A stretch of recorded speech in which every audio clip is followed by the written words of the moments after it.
Antes de ser encontrada em uma vala de drenagem, ela era filha de alguém, uma amiga, talvez uma irmã ou esposa, uma pessoa que algumas pessoas conheciam, um ser humano com vida.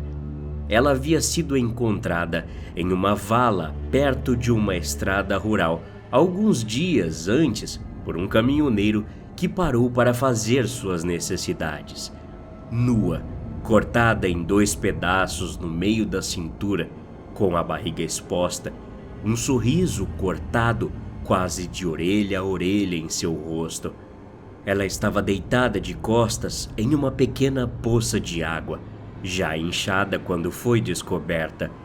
Estimou-se que ela havia sido morta apenas uma semana antes. A mídia, sempre apaixonada por assassinatos e apelidos cativantes, gostou bastante do caso.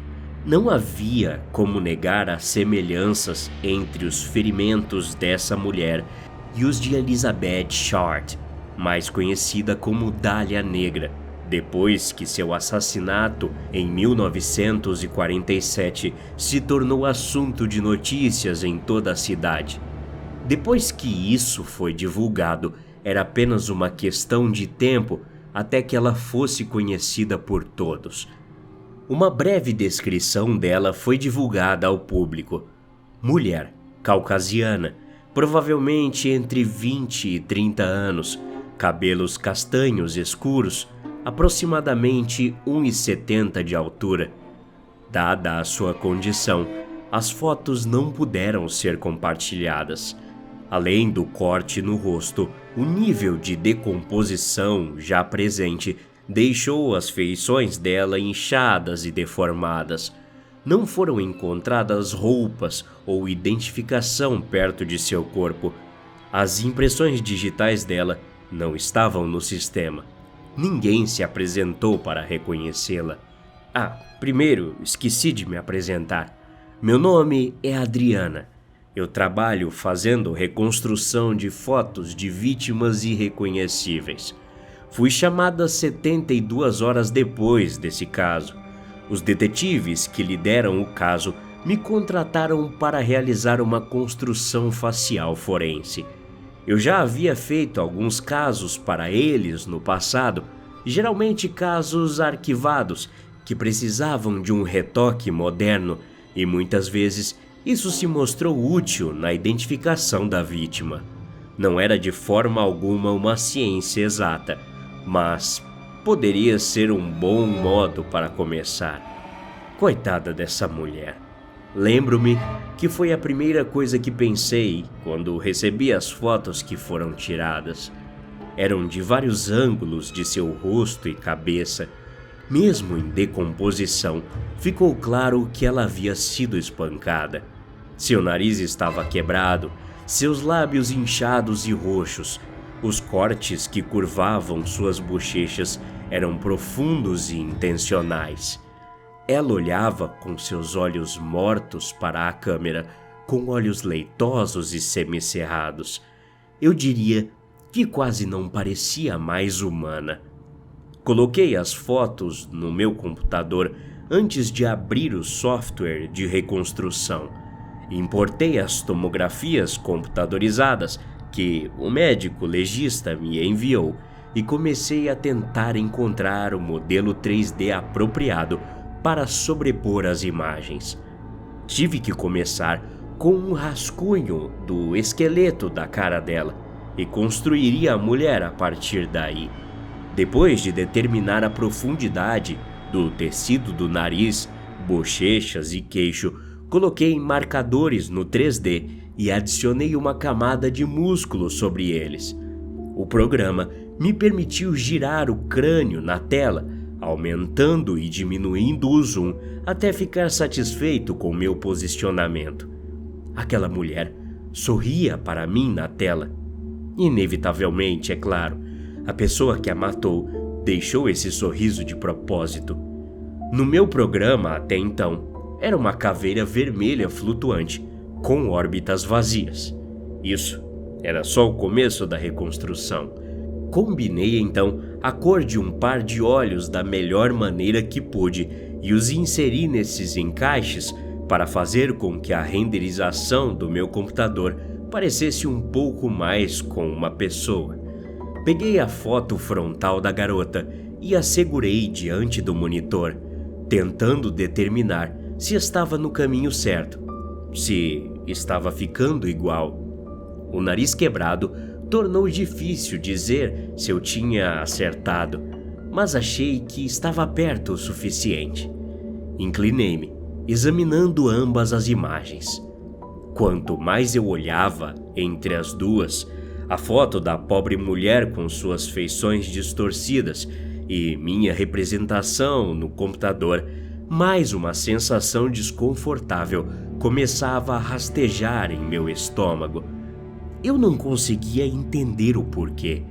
Já tinha visto muitas fotos igualmente horríveis antes, mas nesse caso havia algo na imagem daquela mulher que era diferente de tudo que já vi. A forma em que ela olhava para frente parecia estar me afetando, não sei. Coloquei a foto de volta na mesa e dei alguns beliscões em minhas bochechas para me trazer de volta à realidade. Não era do meu costume ficar desconfortável diante da morte. Eu não teria durado muito na carreira que escolhi, se fosse esse o caso, afinal. Além disso, ainda estava no início do processo e eu tinha muito trabalho a fazer. Não havia tempo para ficar nervosa enquanto os detetives me esperavam. Depois de tomar uma xícara de chá para fazer uma pequena pausa, sentei-me novamente à minha mesa e comecei a dar os retoques finais na musculatura. Essa sensação desconfortável persistiu, no entanto, mesmo com a música que coloquei no fundo para tentar me distrair. Na verdade, acho que estava apenas piorando. Arrepios se espalharam pela minha nuca enquanto eu preenchia os lábios da mulher no computador. Um arrepio caiu sobre meus ombros enquanto eu arredondava e arrumava suas bochechas, agora finalmente sem aquele corte horrível passando por elas. Eu podia sentir meu pulso em meu pescoço, rápido e ansioso, enquanto eu tentava determinar o melhor tom de pele a ser usado. Finalmente, juntei todas as fotos em uma pilha e as virei. Eu não queria mais olhar para elas. Eu não queria mais que ela olhasse para mim. Era ridículo. Eram apenas fotos de uma pobre mulher assassinada que eu estava tentando ajudar. Mas eu a culpava. E claro, a mim também, pela estranha sensação de pânico que tomava conta de mim. Levantei-me, andei um pouco, abri uma janela e deixei o ar frio do outono passar por mim. Mas quando me virei de volta, o segmento do rosto da mulher que eu estava trabalhando ainda estava esperando por mim, a sobrancelha esquerda quase finalizada. Droga, eu tinha que continuar. Pare de ser uma idiota, disse a mim mesma. Ficar tão preocupada com um trabalho não era tão profissional. Obriguei-me a retomar meu lugar e diminuí o zoom para ver o meu progresso até então e determinar quanto ainda faltava. Meus cliques diminuíam à medida que eu avançava. Foram os olhos que notei primeiro. A ligeira inclinação descendente no canto externo e depois a altura das maçãs do rosto, dando ao rosto um formato angular e mais nítido que se perdera por causa do inchaço. A leve ponta que o queixo tinha me deixou desconfortável também.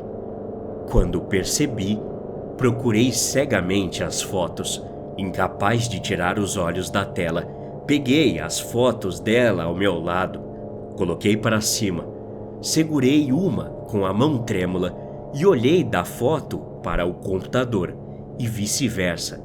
Várias vezes. Fiz isso várias vezes. Minha boca ficou seca. Meu coração martelou em minhas costelas. Eu queria entender isso. Tentei, mas não havia sentido nenhum. Eu não tinha como explicar por que o rosto na minha tela, aquele que deveria pertencer à mulher morta na vala de drenagem, parecia idêntico ao meu. Até a próxima. Obrigado.